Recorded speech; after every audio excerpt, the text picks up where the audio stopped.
Hello, Internet world, and welcome to the premiere episode of Whatever Flips Your Waffle on 365sportscast.com. I'm your host, Mark Domeyer, coming to you from the bunker deep in the frozen heart of southern Minnesota, and there's no hot stove league for Major League Baseball to keep us warm. I'm so pleased you've decided to tune in and listen to my ramblings about Minnesota sports. So what will this involve, and why am I in any way qualified to do something like this? Here's the plan, at least for now.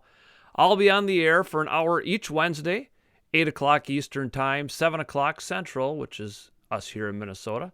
And I want to include the following: the current state of various sports teams in Minnesota. I'd like to have an interview with someone involved in sports each week. And I'd also like to include This Week in Minnesota Sports History as a segment toward the end of each episode. Give us a little perspective on things in the Minnesota sports world from back in the day till present day. There might be segments of me ranting a bit about something that's happening. Who knows?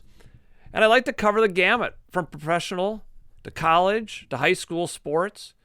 Here in Minnesota, we have such a rich tapestry of sports, and it's important to look at the complete spectrum and the journey from the high school courts and fields to the University of Minnesota, to Target Field, Target Center, U.S. Bank Stadium, the XL Energy Center, all those places that our athletes perform. If you're thinking that Whatever Flips Your Waffle doesn't make any sense, you're absolutely right. But you're also wrong. It makes complete sense from a certain point of view, as Obi-Wan Kenobi intoned to a young Luke Skywalker in Star Wars.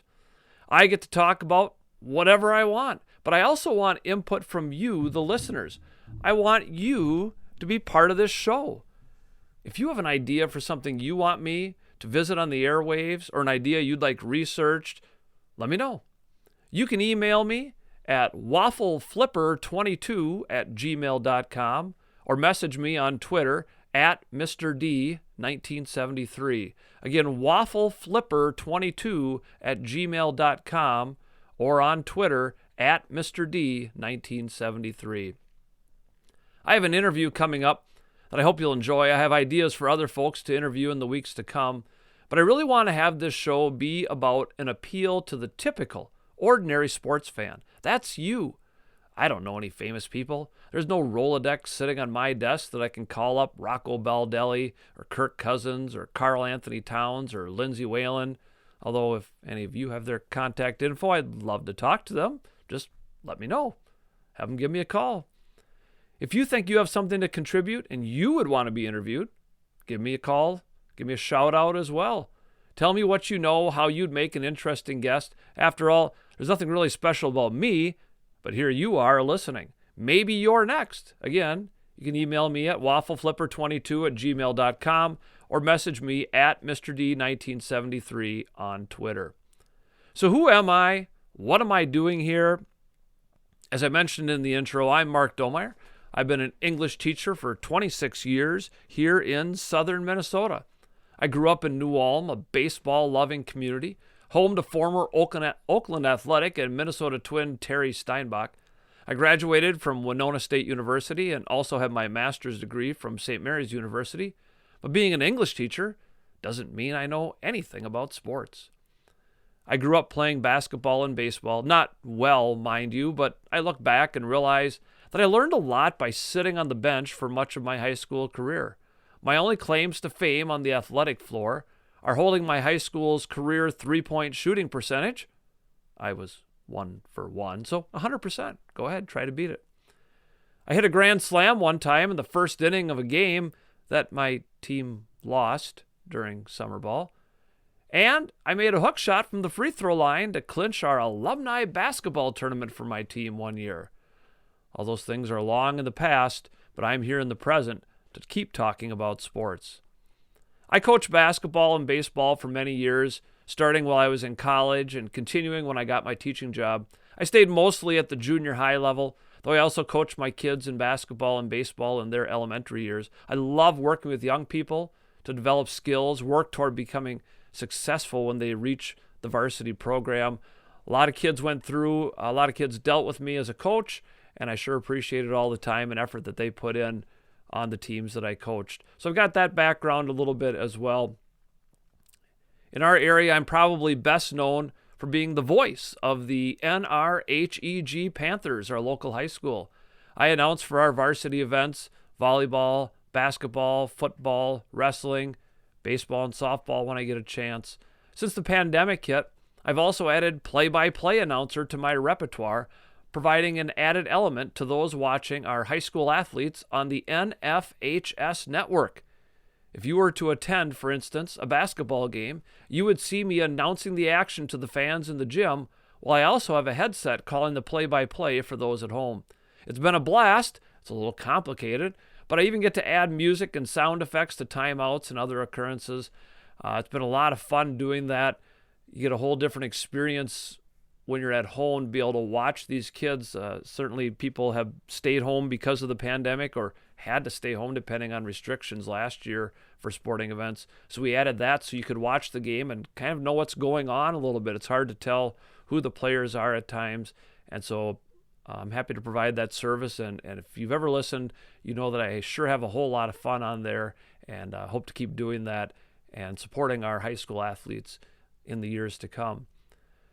When we get to springtime, when I'm not busy umpiring, I do those sort of things for baseball and softball as well, trying to make the games kind of like being at a big league game. I have some organ music sound effects, other fun bits, crashing sounds when a foul ball is hit. It's really a good time to be out there and add those things for the kids to have an even better athletic experience.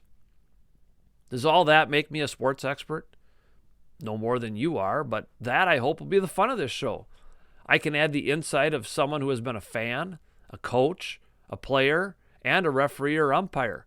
You'll hear me go on about refs and umps quite a bit. I sure respect the job these people do, and even if you don't like the calls that they make, I hope that you'll respect the job they do, because we couldn't play these games if we didn't have those people.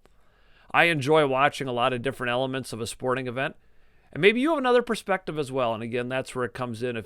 If you have some different perspective, or even one that's kind of like mine, you want to talk about it, go ahead and contact me and let's get you on the show.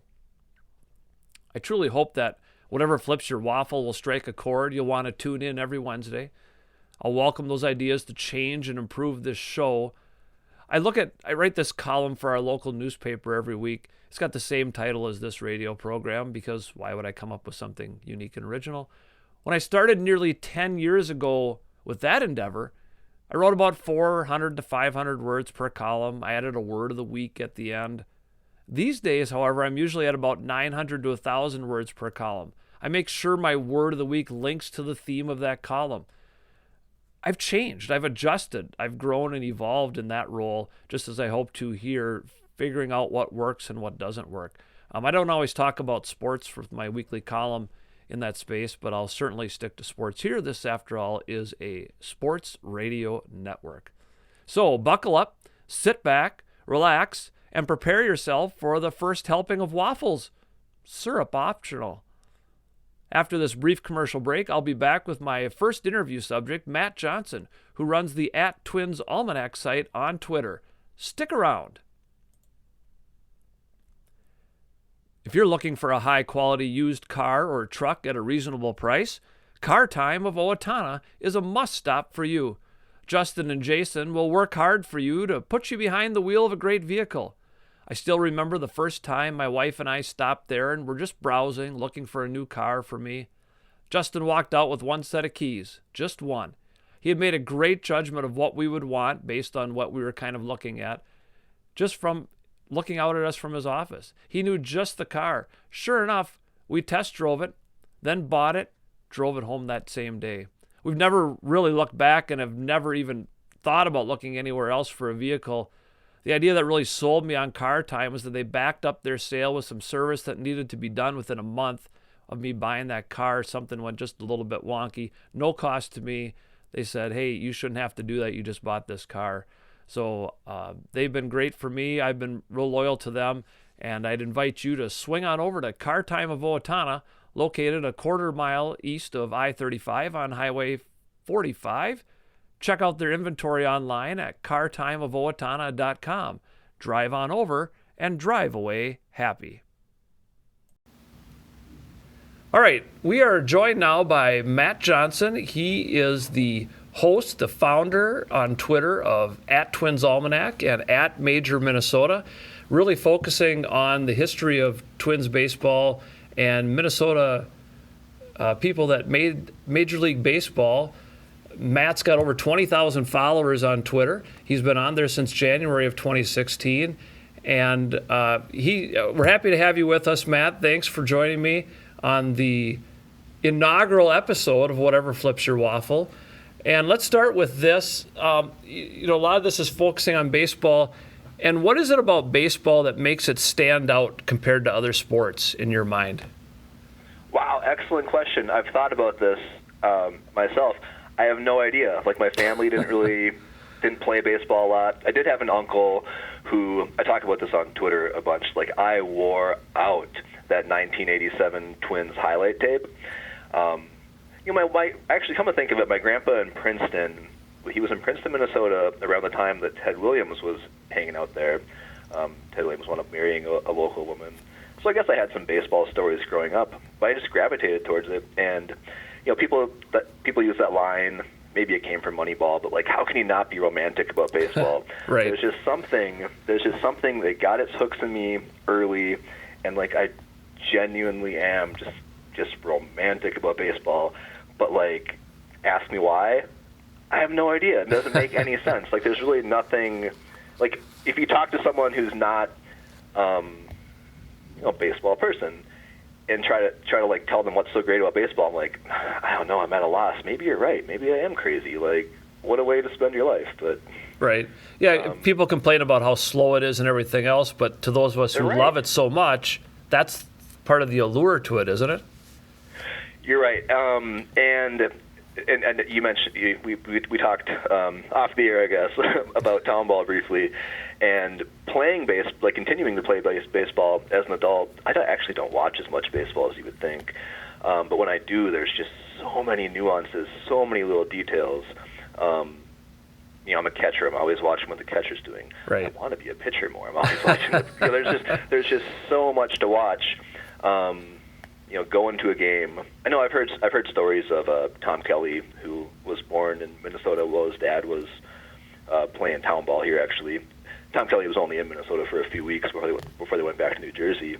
But I've heard stories of his dad would take him to Yankee Stadium, and I don't know how true this is, but apparently they would go and watch batting practice, warm-ups, and everything, and actually leave like as the game was starting. Really? I don't know if they had like other commitments or something. Right. but his dad, who was kind of a lower level professional player, they would go specifically to watch the warm-ups and stuff, and I love that part of the game. Yeah. In fact, if I go to a game, I want to get there as soon as the gates open and watch all that. Right.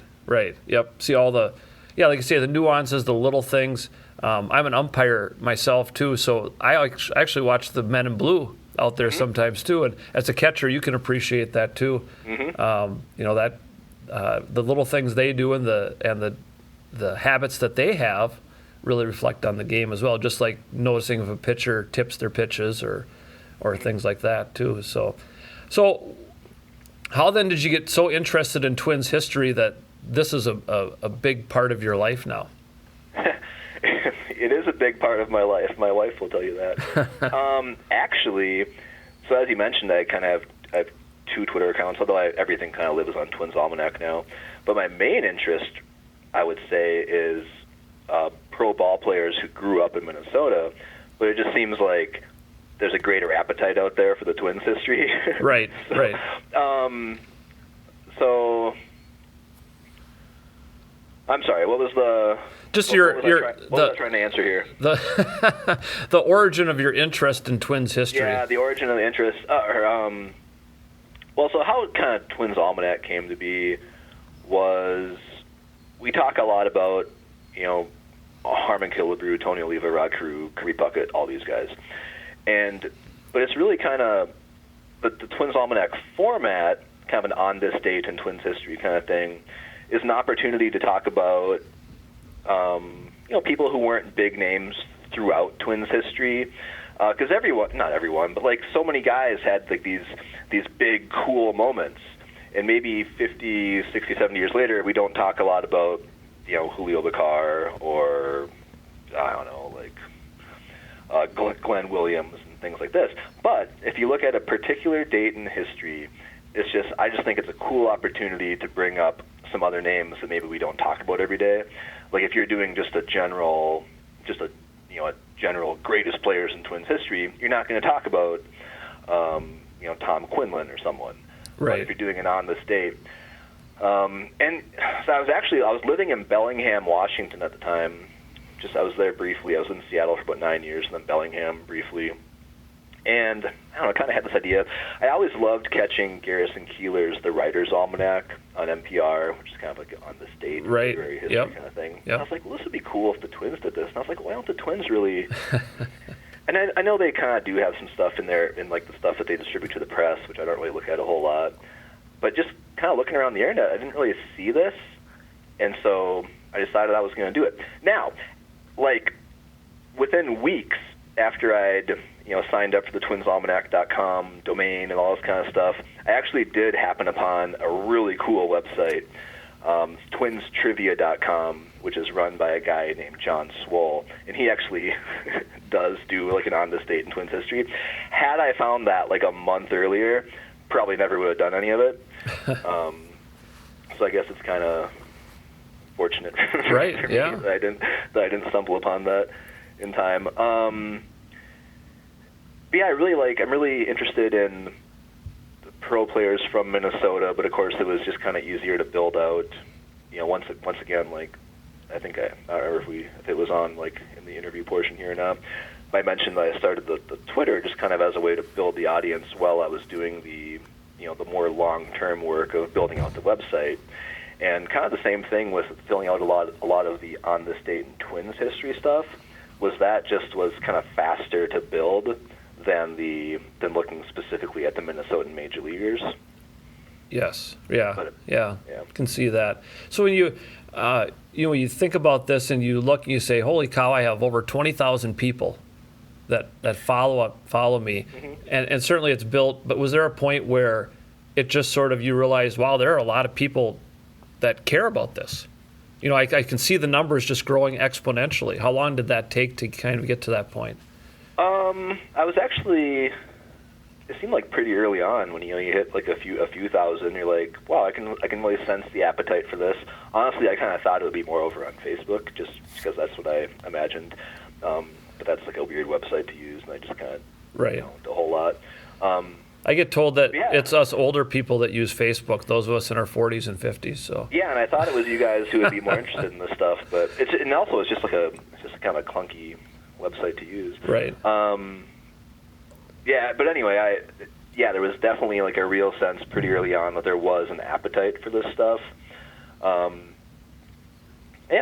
think pretty much right away. And then actually, as many people as do engage with the Twins Almanac, which is really fun.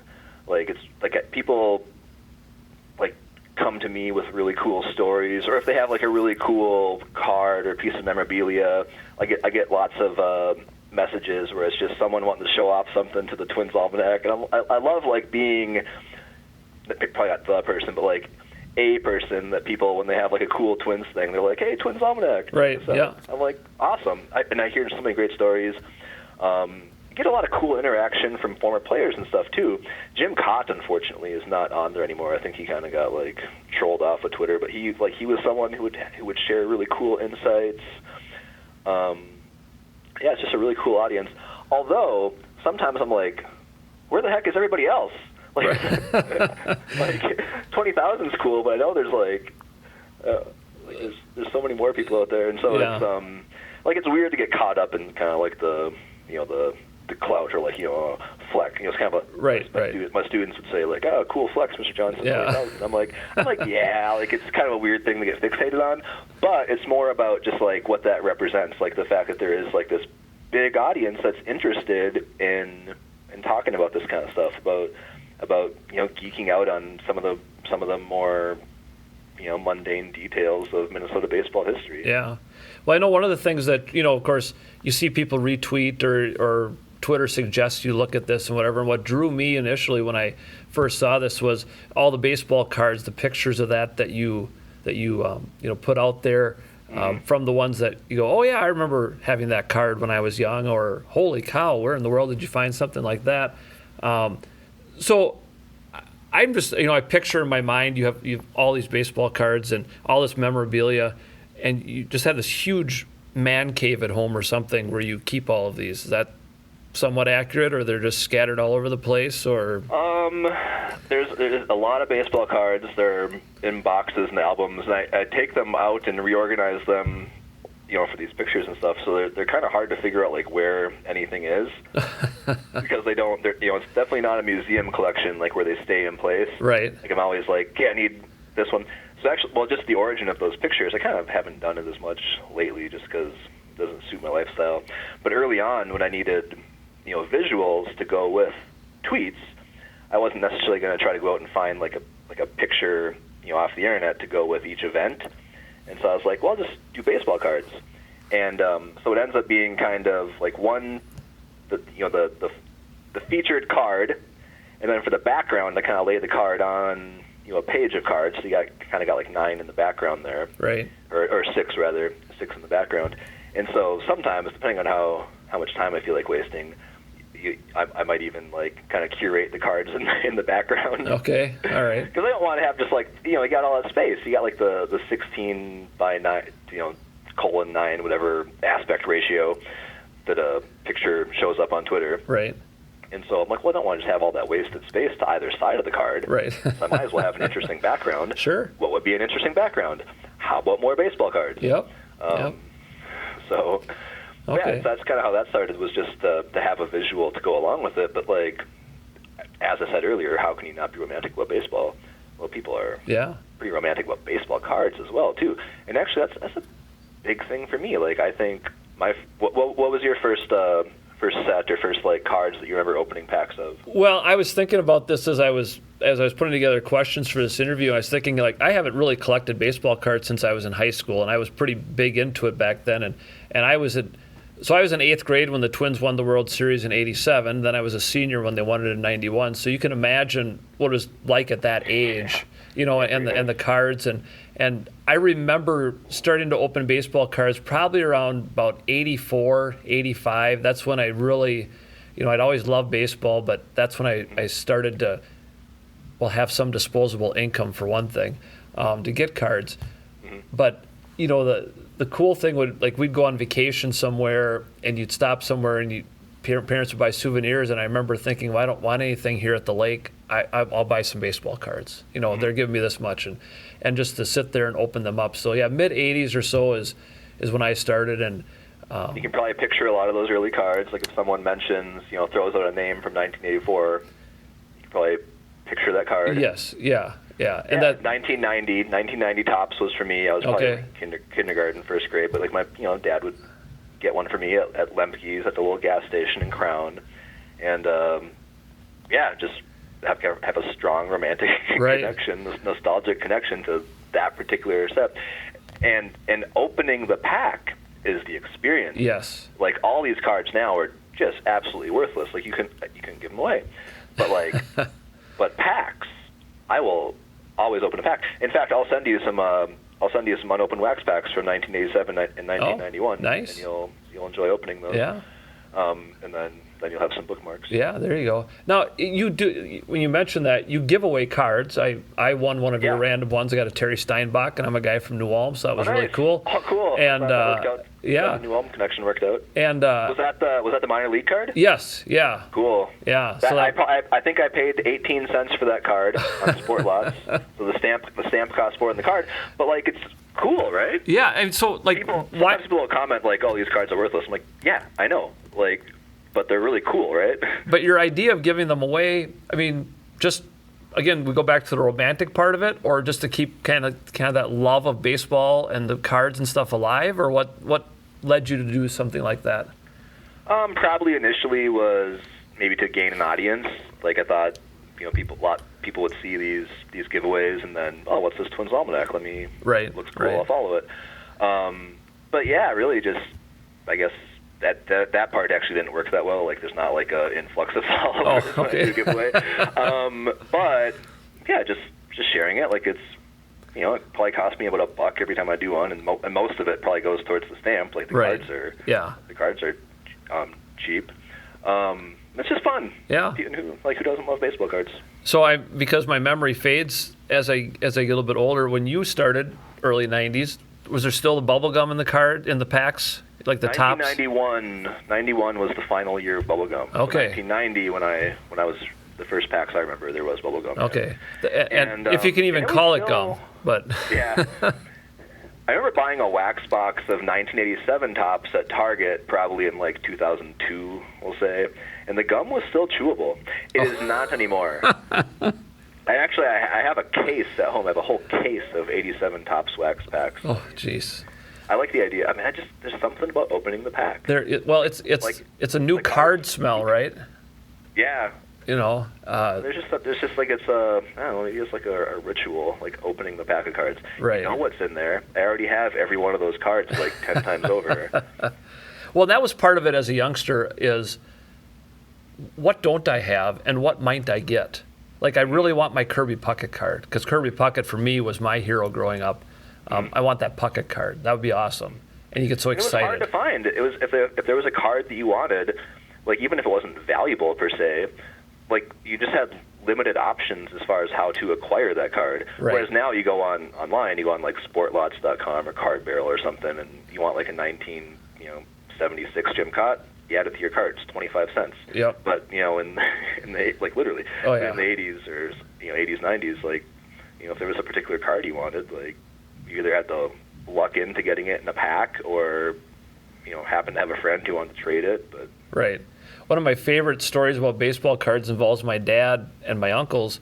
And of course, growing up in the 50s and 60s, you can imagine the heyday of baseball cards that they collected back then. And Dad talks about having Mickey Mantle rookie cards, stuff like that. And when my grandpa passed away, and Grandma took all their baseball cards that were up in the attic and tossed them as she was cleaning things out. Yeah. So my dad and my uncles got shirts that said, you know, I was a millionaire, except my mom threw away our baseball cards. Now, they probably weren't worth as much as they thought, because what did they do back then? They put them in their bicycle wheels, and they played with them, they traded them, they bent them, they did everything with them. But that passion I used to, my dad would talk about when I was younger with his baseball cards, and how important that was, because they couldn't even watch baseball that much. You know, it wasn't on TV, and they weren't going to games all the time. It's almost like the old school equivalent of having Dish. Yes. Yeah. Right. Yeah. And, you know, the idea of, I think they would sit and listen to a game on the radio, and they would have their cards in front of them with the players, so they could picture those guys. And it's just such a different world to think about a little bit. But I spent something I worked on over the weekend was I went through and just made a list of every Minnesota high school grad. It's not necessarily born in Minnesota, but Minnesota high school grad who appeared in like the main Topps sets over the years. Okay. So I was kind of curious, like, has there been a Minnesotan every year? And sure enough, there has. Oh. The first year of Topps was 1951. It was only a 52-card set. Wes Westrom from Clearbrook is in that set. 1952, Bob Mahoney and Wes Westrom. So every year of Topps, there's been at least one Minnesota high school graduate. Nice. So you talk about Minnesotans who play in the major leagues. That's part of your Twitter offshoot and some of the things you do. And it's not a really huge number overall. Like 150 something. Yeah, 150 some, maybe like 153ish or so. Going back to the first one was in 1884. I believe 1884 was probably when there was like that St. Paul team that was part of the Union Association briefly. But anyway, going way back then, 150 some. And actually jotted down some notes here from that. Actually, I have that tweet pinned on Major Minnesota. But it's since World War II, only about 60 have debuted since World War II. And 40. So of that 150 some, 44 played in fewer than 10 games. Wow. 11 played in one game. Oh. So it's incredibly, first of all, it's incredibly rare for someone to come from Minnesota and make it to the major leagues. And then of those, of those few individuals, like the majority of them don't play very much. Yeah, don't last. They're done. Yeah. So I was super into baseball as a kid, really into playing baseball, and then I didn't play for a long time when I was living in Washington, and then came back to Minnesota and got into town ball, and man, like I just love playing baseball. But I was fascinated by just the idea that someone could like grow up here, grow up anywhere, I suppose, but particularly Minnesota because that's where I'm from, and obviously we have certain environmental factors that make it even less likely. A lot of pitchers and catchers, mostly pitchers, make it from here. But yeah, I was just fascinated by like who makes it in the majors, and not to like bum kids out that I guess I don't really coach, but I kind of dabbled in coaching a little bit. Not to bum people out, but like it's probably not happening. Yeah. Like I live in New Zimmerman. In my area, like no one there. So there's a guy, Bob Fenwick from Anoka, played like how many games? I think I jotted that down. Bob Fenwick from Anoka got into 41 major league games between 1972 and 73. No one from Elk River, Princeton, that whole area. North Branch, I teach in Isanti. If you go over to North Branch, there was a guy named Lee Quillen who played for the White Sox in 1906, 1907. That's it. Like that's our area. That's right. Those are the major leaguers. Like it's incredibly rare. Now where you live, it's a little less rare, I suppose. Right. We have the snow is hopefully gone. They start playing baseball games here by the second week in April, and sometimes depending. Well, I was thinking of that because we have a young man who plays baseball at the high school where I teach, and he's a junior, very, very good. But he's traveling all over the country in the summer and during the winter, down to Florida. He got a chance to play in the Red Sox spring training park this winter, because that's what you have to be able to do. Like you say, the climate factors, winter really plays against these kids having that opportunity unless they're able to travel like that and play year round. So if you think about all these Minnesotans, or not all, but the few that have made the majors, who would you say is the best Minnesota baseball player in the major leagues? Who tops that list? Oh, I don't know. I'm really not. I wouldn't call myself an authority on that, but man, like Dave Winfield could play a little bit. Yeah. I mean, you look at the Hall of Famers, obviously, Winfield, Mulder, Morris, Charlie Bender, born in Crow Wing County. Right.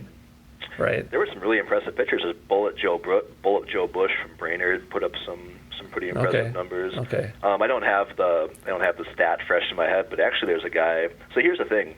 I'm interested in guys who grew up in Minnesota. So that list it's not always people who were born here. A lot of people were born elsewhere. Right. Moved at a young age. And other guys were born here and then grew up someplace else. So there's a guy named Russ Ford, who's born in Canada somewhere, and his family moved down to the United States. Grew up in Minnesota, had one of the great rookie seasons in baseball history, and I'm not even going to try to like guess when it was or what the stats were. I don't have it in my mind. But yeah, there's lots of really cool stories like that. Obviously, Jim Eisenreich, everyone talks about like just what a tremendous talent he was, and what he overcame to be even better. Yes. Yeah, Terry Steinbach, of course. And then actually, another neat thing is a lot of these baseball families, there's always like, wow, but he had a brother who was even better. You look at like Tom Steinbach, like some of his stats in college. I don't know. Well, who's the Minnesota major leaguer that jumps out first in your mind? Well, I thought of Molitor or Winfield were the first ones that popped into my head too. But when you mentioned Tom Steinbach around New Ulm, where I grew up, people still talk about that. Well, Tom was probably better than Terry. Yeah. And just the way things work and things like that. And all of a sudden, here's Terry Steinbach, who has a long history in the major leagues, and finished it up here in Minnesota, which everybody really enjoyed too. He was closer to home. It's pretty cool that it worked out that way. And that's that draw of Minnesota where Terry comes back and Dave Winfield comes back and Paul Molitor comes back. That's that. Again, we go back to the romantic theme. Hey, come back to where you were from and finish things off. Yeah, even though even though it was to the Metrodome, which was just, Well, just like, Well- even as a little kid, I was just like, that's just not right. yeah. And so I assume you've been to Target Field a few times at least. I have, actually. So I moved to Seattle in 2007 or so. And so the first time I went to a proper outdoor Major League Park, I was in my early 20s living in Seattle. Okay. And just walking in there, I was just like, oh my goodness. Like, it was just like a religious experience walking in there. And then there's that, and then there's kind of this feeling of anger, thinking back at all the the misspent childhood going to the games at the Metrodome. Right. Yeah, Target Field's nice. Yeah. I don't go to a ton of games. Yeah. So like I don't. I actually got a chance to go to Seattle this summer and go to a Mariners ball game, and I was just, it was fantastic. It's a really great stadium. Yeah. Out there. So I would compare it to Target Field. I think they're similar in kind of the way that they're set up, and a lot of the things about them are really, really interesting. So Neat that when their roof is closed, the stadium is still open around the sides. Right. So it really feels like you just kind of have an umbrella over the stadium, not Yeah. like it doesn't feel indoors. Yes. I don't know what kind of how if you're trying to go on for 3 hours here or not, but I got to tell a Tom Steinbach. Absolutely. So one of the cool things, this kind of just ties into like Twins Almanac in general, but like as I'll be researching a particular on this date in Twins history or Minnesota baseball history, putting together some information for a tweet Yeah. or something. Right. You look at the page on Baseball Reference or something, and there's just so often there's just like another layer. You're like, wow. Well then, like, there's all these kind of little tie-ins, like kind of cool coincidences or things. I don't know how I came across this. It might have been like some like trivia thing on the back of a baseball card or something. But Terry and Tom Steinbach, I think they both broke into Pro Ball the same year, and they're playing out in the Pacific Northwest. I don't know if it was the Pacific Coast League or what league it was. But Terry and Tom wound up playing against each other in the league championship game. Oh, wow. I don't remember the details. I have a Twins Almanac spreadsheet that's like 2,000 some lines. So whenever I'm trying to remember something, I just go into the spreadsheet and hit Control F and find it. Right. But I feel like Terry maybe like won it in dramatic fashion, like in extra innings. Okay. Or something. And then I think that was Tom's only season in Pro Ball. And I don't really know the details. Like, I'm not even sure if Tom played in that game or not. I'd love to talk. I'm sure it's a cool story, but like what a cool little like detail just to stumble upon. Yeah, like, right. Hey, these two brothers, both University of Minnesota all-time greats, breaking the Pro Ball together, are in the same league but on different teams. Their teams end up meeting in the championship game. One of the brothers has like the dramatic game-winning hit in extra innings or something like. Yeah. Like, it's just like. You kind of find all these little details as you're digging around. Like, actually, one of my favorites is Greg Olson's Major League debut. As I was kind of building out the spreadsheet, getting all these events in there, I went through and I think I added pretty much every Minnesotan Major Leaguer's Major League debut.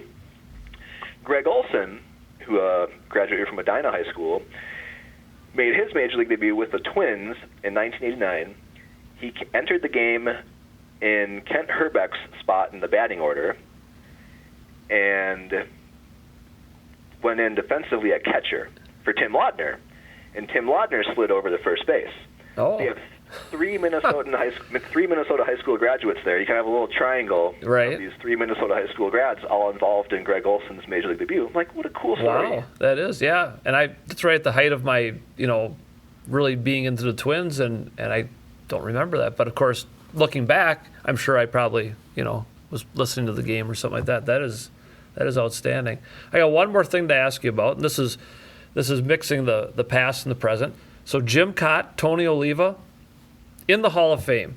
In your mind, well-deserved? Like, what in the world took so long to do this? Or how do you feel about kind of how they go about electing guys to the Hall of Fame? And Well, how they go about electing guys to the Hall of Fame, I'm not really an authority on this, but it kind of seems like a joke.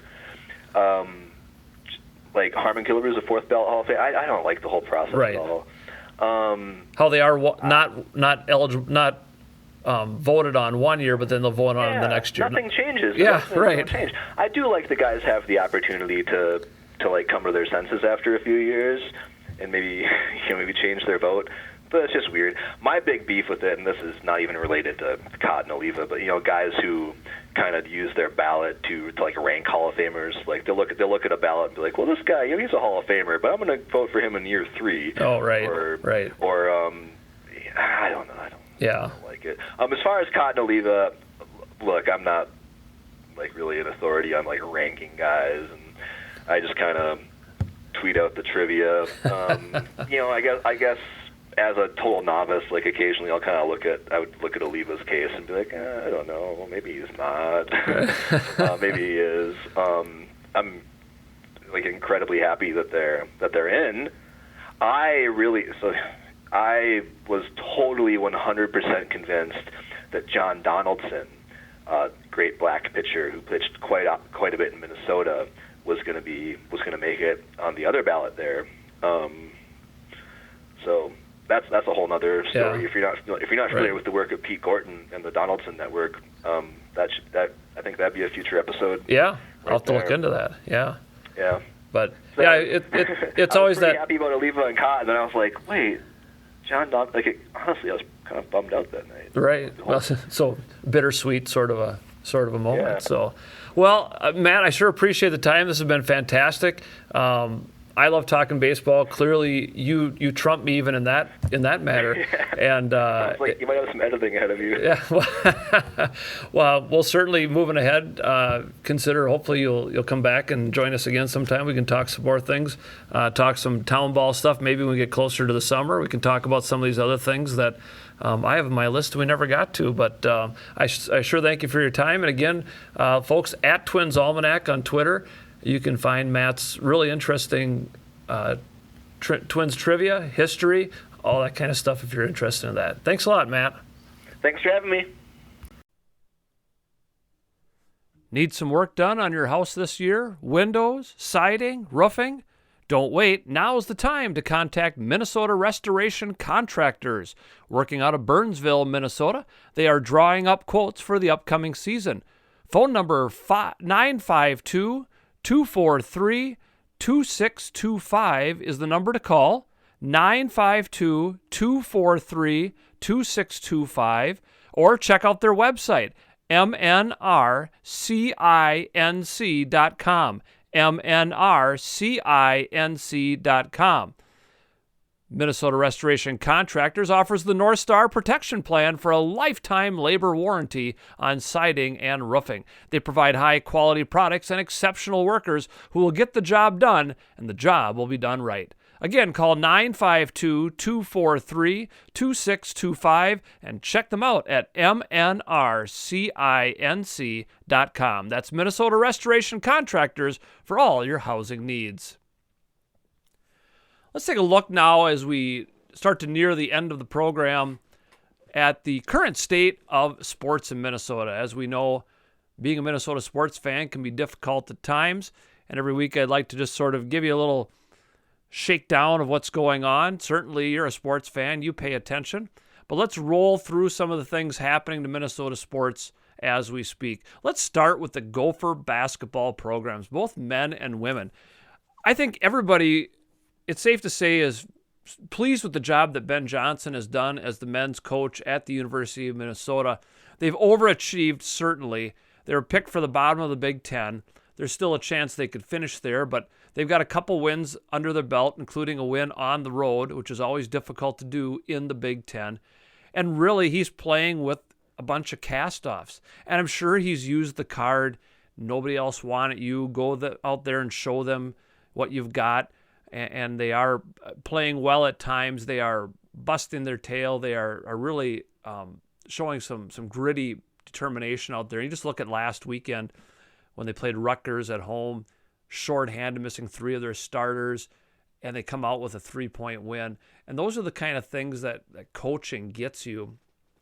And, of course, this is just Ben's first year, and we'll see how the recruiting goes. Certainly he wants to recruit heavy in Minnesota. He knows that there's a lot of good talent here in our state, and we're going to see. But I think you give this guy a few years, and he's on the pace already to exceed some expectations. Now, whatever he says in the locker room, on the practice floor, how long will that hold up? I was skeptical of PJ Fleck when he came for the Gopher football team. He's rah-rah, sis boom bye. He's got all his sayings, row the boat, everything else. I thought, jeepers, that's going to get old in a quick hurry. But the Gopher football team seems to be buying into that too and keeping up on that. So a lot remains to be seen, but things are certainly looking up. Gopher women, on the other hand, I would say a little bit of a disappointment here, as Lindsay Whalen's had some time to get the idea of coaching under her feet, and I'm not ready to pull the rug out from under her yet by any means. But a little disappointing on how they've performed this year. And, you play in Iowa, who they're a high-scoring machine and put up a lot of points and stuff like that. But there's some games it feels like the Gophers let get away. And, again, you still have to give Lindsay some time. She's going to keep recruiting, keep working hard, and we'll see what bears fruit when it comes to that for the Gopher basketball programs. I'll be the first to admit that when it comes to the National Hockey League and the National Basketball Association, I just kind of keep some peripheral vision on them. I keep up, I read some of the stories about the Wild and the Timberwolves and how they're doing. I find it difficult to watch NBA basketball. It just doesn't seem like basketball to me, and I've sort of grown disenfranchised with that. On the other hand, I do keep track because, again, it's basketball and I love the sport. Hockey, I've never been a huge fan. I'll watch a game for a little bit when it's on, sometimes when you're flipping through. And again, I keep an eye because I'm a Minnesota sports fan, and the Wild do well. That's good for our sport as well. And when you look at how these teams are doing, again, we talk about exceeding expectations. I don't think anybody expected a whole lot out of the Timberwolves this year, but they're sitting right there in the playoff hunt, kind of in that 7-10 range where they do that little play-in tournament. And by all accounts, when I read some of the stories and hear about them, when you talk about coaching, and you look at Ben Johnson with the Gophers, but the coaching for the Timberwolves with Chris Finch, the players seem to be buying what he's selling, and improving on their defense at times, getting some more offensive output. And so we'll see. And maybe if the Timberwolves keep improving, maybe I'll turn the games on every now and then if I am able to do that. And, the Wild, too, they're right there in a wild card position. A lot of season to go yet with all the makeup games coming up during the Olympic times. And a lot of things can still change there with their points and where they end up seeding out in the playoffs. But they certainly look like they're headed to the playoffs, barring a big collapse. And the Timberwolves certainly have a really good chance to at least be in that 7-10 range as well. The Twins, I wish we could talk about them. They're in a lockout. And maybe in the weeks to come, we'll talk a little bit about what exactly that lockout means. And I'm of the mindset that this is hurting the Twins more than anything. The scramble that will come with free agents whenever they get things settled is not going to work in the Twins' favor, because players are going to want to sign quickly. And if you're going to land big name guys, I hope you touch base with them before this all happened. On the Vikings front, sure seems like they have landed on a general manager, and now the procession goes to find a head coach.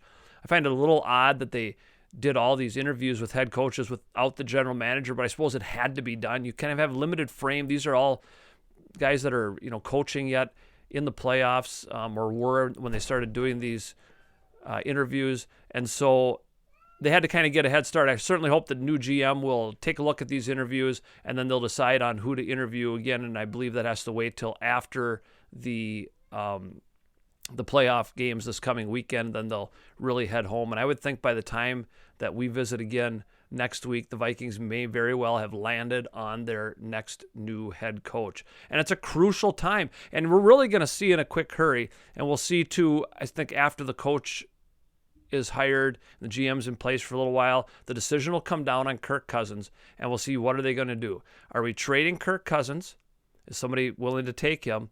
Are we going to rebuild by doing that? Or are we going to get something in return that allows us to still compete? A Baker Mayfield, perhaps, a Derek Carr, who could step in and do something like that. And I'll tell you right now, I'd be a Baker Mayfield fan.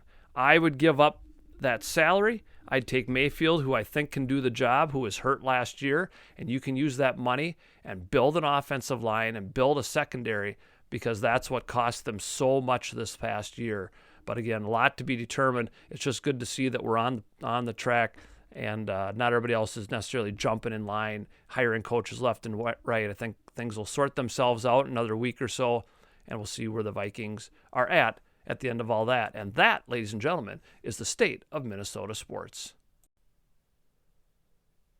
We're going to wrap things up this week with something I hope will be entertaining to you.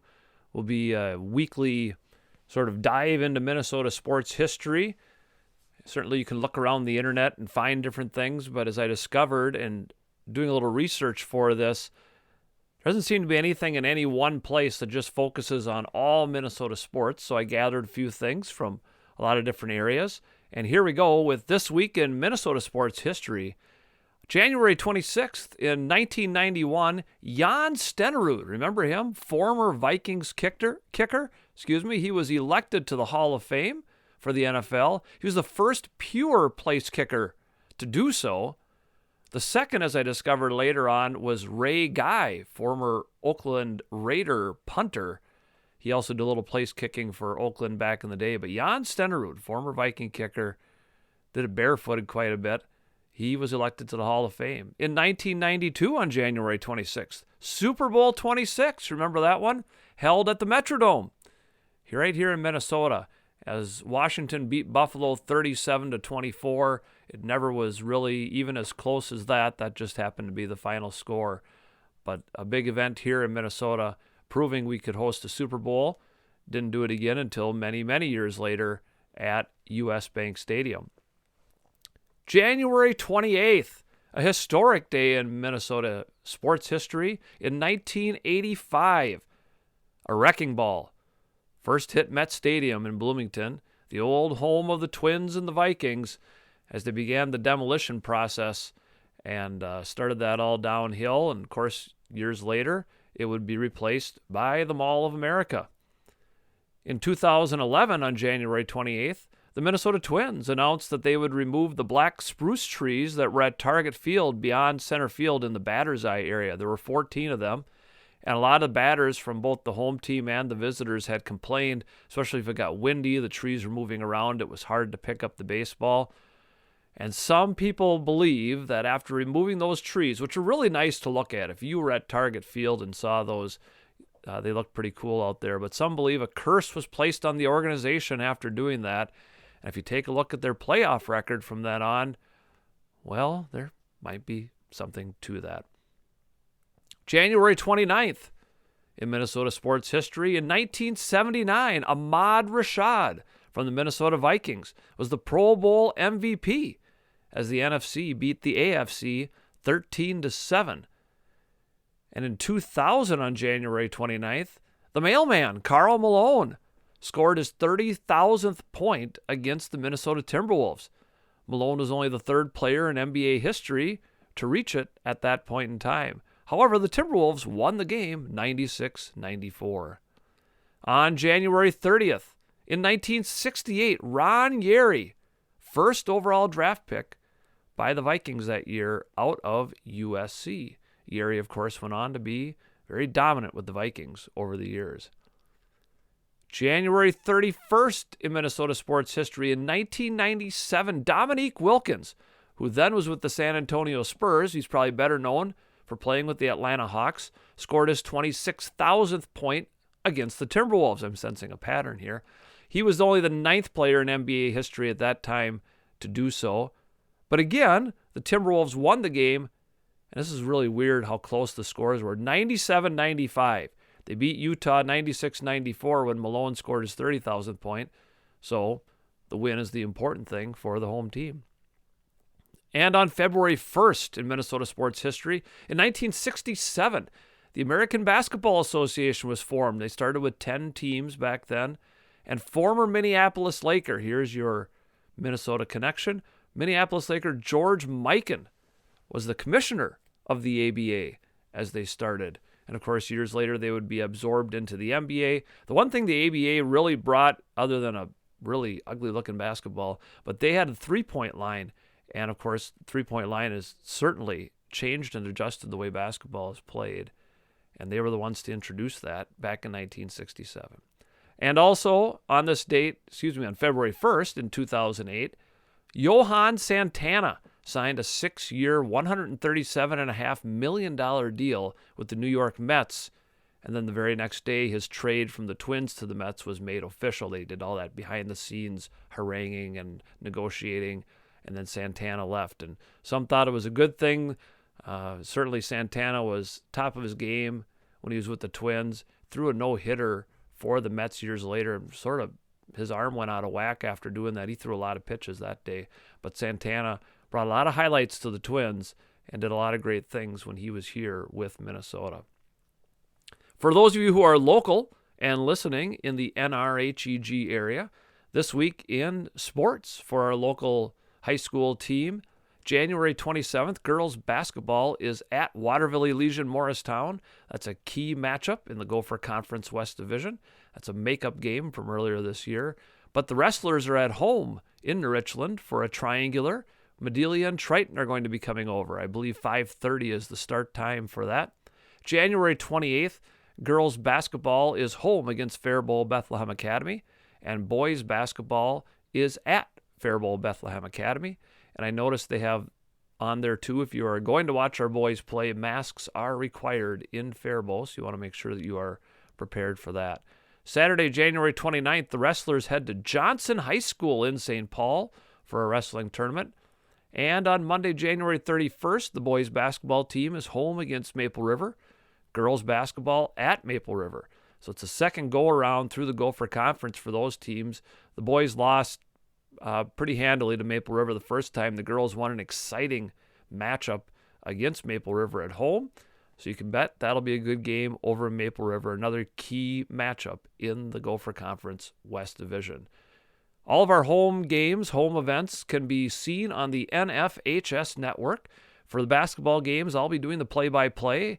If you can't be in the gym, we hope you might join us. And even if you're not from our area and you want to watch some fun high school basketball, I'll always argue that high school basketball is so fun, so fantastic, and so pure in the way that it's played. And we really have a good time. So you can join the NFHS network and look up NRHEG. Find our home events and listen in as I bring you the play-by-play broadcasts. Wrestling home events, I do the announcing in the gym, but play-by-play is on YouTube, provided by Daniel Petzinger, our local wrestling expert. If I did it, it might not be so pretty, that's for sure. Well, that'll do it for the very first helping of waffles here at 365sportscast.com. I'm so pleased that you decided to spend an hour with me. I hope you'll continue to tune in each week right here at 8 o'clock Eastern, 7 o'clock Central. Remember, I want you to be part of the process and help chart the course of this ship. Email me at waffleflipper22@gmail.com or message me on Twitter at MrD1973. Next week, we'll dive back into the world of Minnesota sports. Will the Vikings have a general manager and coach set? Will Major League Baseball be on course to start the season on time? Will the Gophers make waves in the Big Ten? Come on back and find out. I'll have another special guest from the fabulous world of Twitter to delve into all that and more. Thank you again for joining me. This is Mark Domeyer signing off with Syrup.